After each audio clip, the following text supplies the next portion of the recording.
Good evening, folks. This is Andy Pedraza with Special Effects Academy. We're on the start of the week session in the Forex trading room for August 8th of 2021.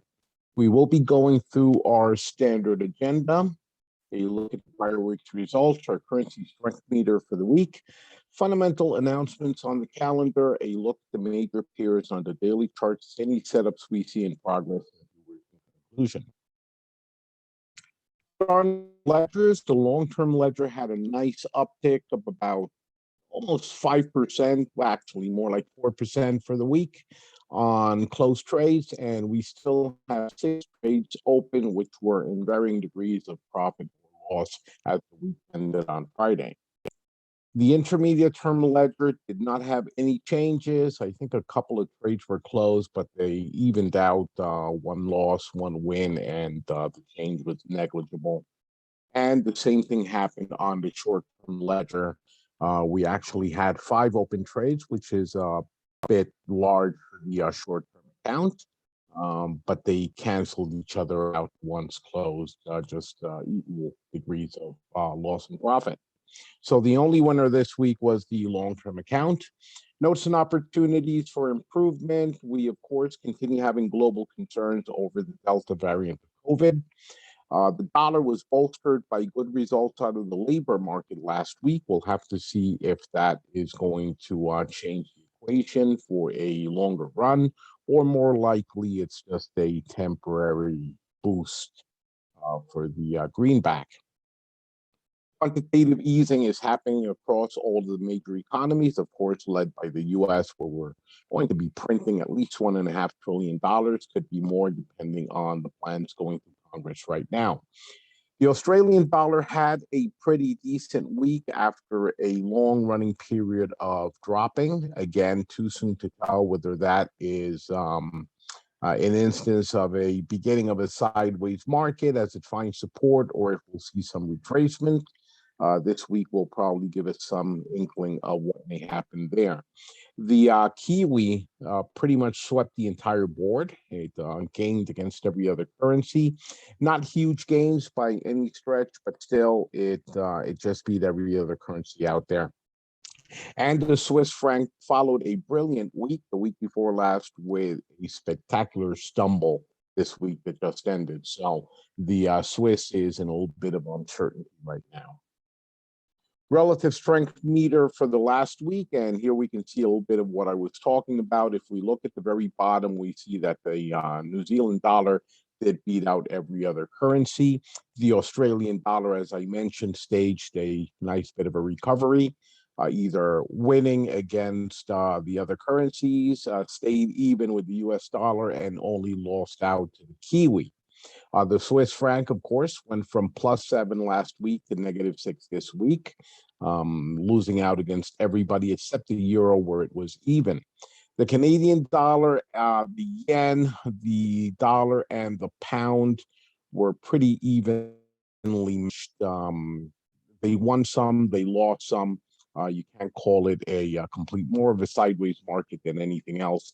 And the euro was the other key loser, losing against everybody except the Swiss, where it was even. Fundamental announcements for the week, a pretty light calendar, and we don't have any tradable events. There's some CPIs coming out of the US, some GDP data out of the UK, and price indexes out of the US as well. All of these happening Wednesday and Thursday, but nothing that I would be live trading. With that, we move into the chart. Oil had a bit of a stumble this week as well, but nothing too dire, more of an entry into a consolidation phase where it's bouncing anywhere between a little bit under $70 all the way up to 75. So we're waiting to see if it does break above the $75 price. But I think that we are in for a period of consolidation. $75 per barrel is a pretty decent price for oil right now. I don't see it going lower. I don't see it going much higher either. So it may just start going sideways. We'll, of course, be monitoring this every week. With that, we move into the currencies. As we can see, the euro had a bit of a crash there against the dollar after staging a good recovery the prior week. This week just brought it back down to its previous low. And again, this was more the euro moving than the dollar, so we do have to wait and see what the euro does this week as off. Pound held its own against the dollar pretty well, more of a sideways market than anything else, but it did end up lower than where it began. USDJPY, the yen, of course, is not catching a break. It seems that no matter what happens, good or bad, the yen does weaken against the dollar and pretty much against every other currency. So at this point, while I still think that the yen has a lot of upside, we're not going to be holding our breath. So we'll take it as it comes. At some point, the yen will recover. It could be a number of factors that move in that direction.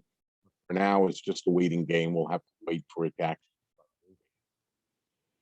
USD Canadian, the CAD running into a little bit of a struggle. Last week's labor report out of Canada was not too good. It wasn't really bad, but it certainly wasn't good, and it was eclipsed by the more favorable results coming out of the US.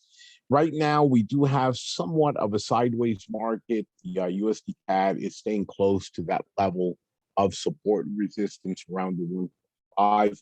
I think it will give us a trip bottom, but right now it is in a bullish retracement with a sideways slant in the last few weeks. USD Swiss was the Swiss was recovering very nicely against the dollar until around Wednesday when the Swiss just collapsed against pretty much every other currency, with Friday being the worst day where we had a combination of Swiss weakness as well as the boost that the labor report gave the dollar.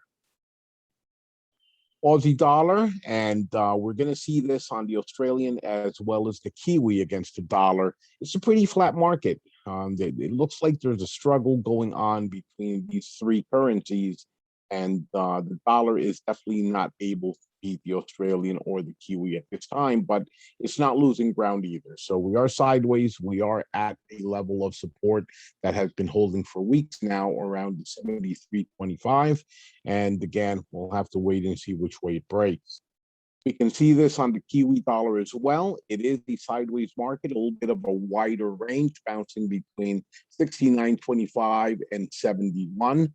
So it has about 175 pip range, and it has been hitting both extremes pretty regularly. And right now it is closer to the top and was going down on Friday when the market closed. So again, very interesting to see how the week is going to kick off. Aussie Canadian broke the final level of support at the bottom, establishing a new low early in the week, early last week, and then started retracing back up, hitting the trend line and ending the week on Friday, coming back down slightly. This is a very bearish market. The only thing that hasn't kept it from going down further is that the Canadian ran into problems last week. Otherwise, this would be an extremely bearish chart and would have extended much further. So again, wait to see how the week is off. Euro Swiss has hit a level of support that it hadn't touched in months, maybe more than a year. At this point, I would expect to see a retrace back towards the trend line that's coming from the top. And again, the only thing that prevented that from happening is the problems the euro had last week. Now, the opportunity here isn't too large. I think there's about 150 pips from where it is trading to the Kumo, the Ichimoku AUD that is following that trend line down. So not a huge opportunity, but it might be a very reliable one if it starts moving. Euro pound is also sideways, though it broke the next to last level of support last week. Now it's at the very bottom. And again, we did have those euro issues last week. This is also a good opportunity to trade it back up as soon as either the pound stumbles or the euro does a little bit of a recovery. And there is more here than we had with the euro Swiss. I think there's an easy 200 to 400 pips to add here on that bounce. But again, have to wait for it to actually start happening. EURJPY is at support resistance, hasn't moved much in a few weeks, also waiting for either the euro or the yen to wake up.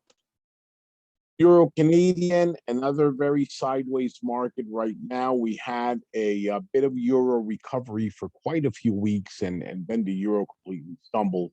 This is another chart that would be going much lower, probably breaking the final level of support, if not for the issues that CAD had last week. But even with those issues, we can see that CAD held its own and actually gained on the euro by the end of Friday.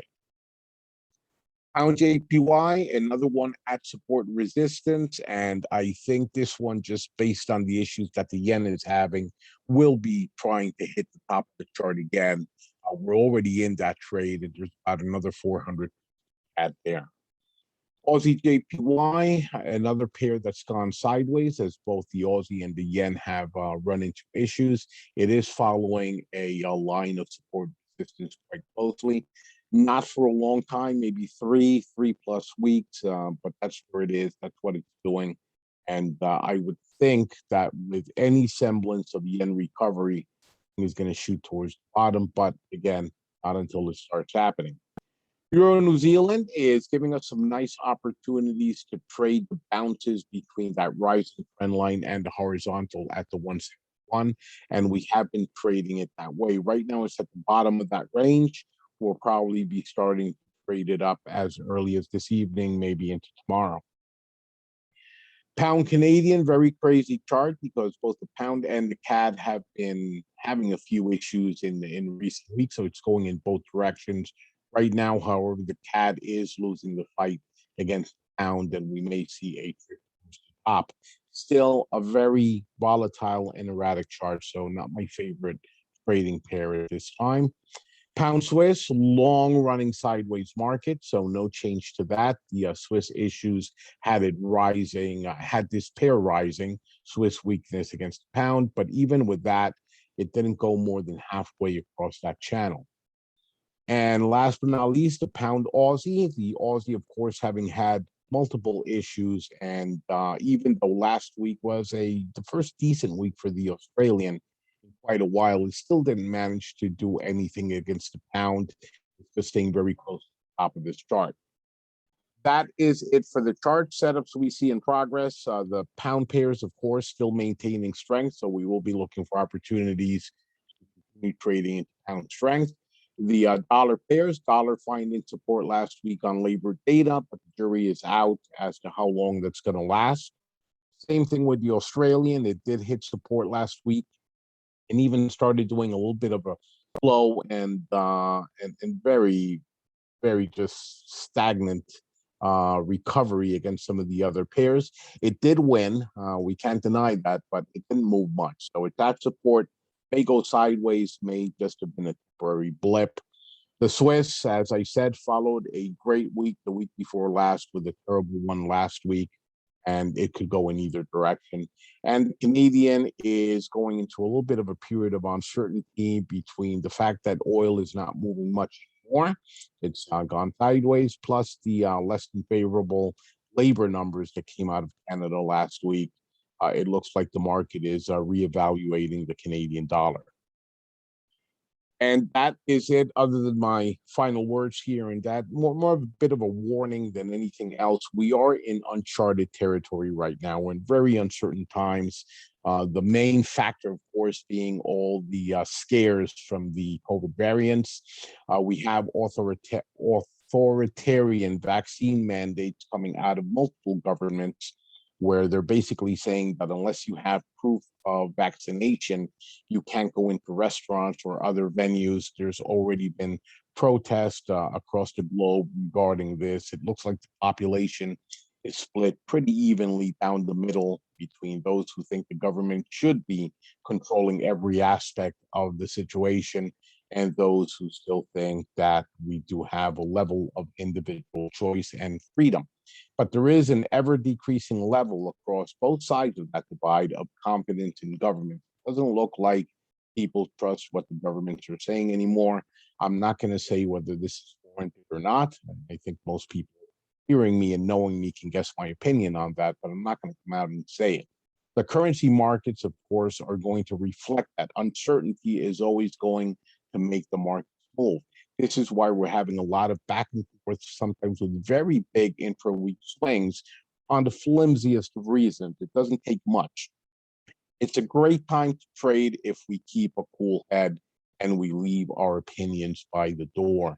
Doesn't matter what you think is going to happen. You have to trade what the chart is saying or doing. Remember, it's not about being right. It's about making money. And that is going to be it for us this start of the week. Hope everybody has a great rest of the weekend. Are there any comments?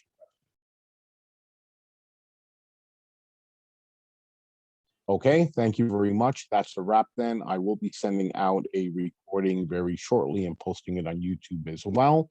And I'll talk to you guys later on in the week if you're subscribers, or next Sunday if you're not. Take care of yourselves. Bye-bye.